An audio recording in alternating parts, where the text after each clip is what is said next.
You want to help yourself to my drugs? Good luck. Let me start by saying that I'm not doing drugs, nor have I ever done so. Anyway, this story happened years ago when I was in uni, but it still gives me the chuckles. During university, I had the chance to do a few months at another university. It was far enough away that commuting wasn't an option, so the program put me in touch with a student who was transferring the other way, and we basically agreed to switch living situations. We cleared it with our respective roommates, and everyone was fine with it. When I arrived, I pretty quickly found out I didn't like one of the people living there.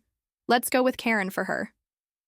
The feeling was mutual, so I basically kept myself busy since it was only a few months. She was the type who got into everyone's business, especially if they didn't want her to. Now here is a fun fact about me that will be important later. I love licorice. The stronger, the better. It's a niche taste. Some years before all this happened, I figured out how to get my fix without eating a ton of candy by buying ammonium chloride powder, also known as salmiak. It's also used to make bread crispy, so you can find it in specialized baking stores and online. It is a strong shot, however, and it is mildly acidic. I usually eat what sticks to the tip of my finger. That's the scale to have in mind. Ammonium chloride is a fine, odorless white powder, and I kept my rations in small 10G plastic bags. If you think you have guessed where this is going, you're probably right. I know Karen saw me eat some once in the beginning of my stay because she asked, "Abouti?"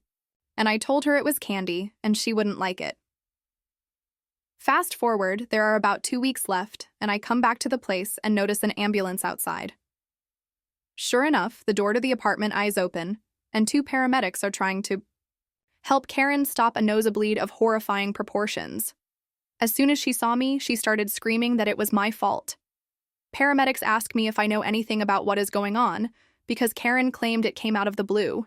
So I asked her, specifically if she went into my room, found and took my bag of candy and then tried to sniff it.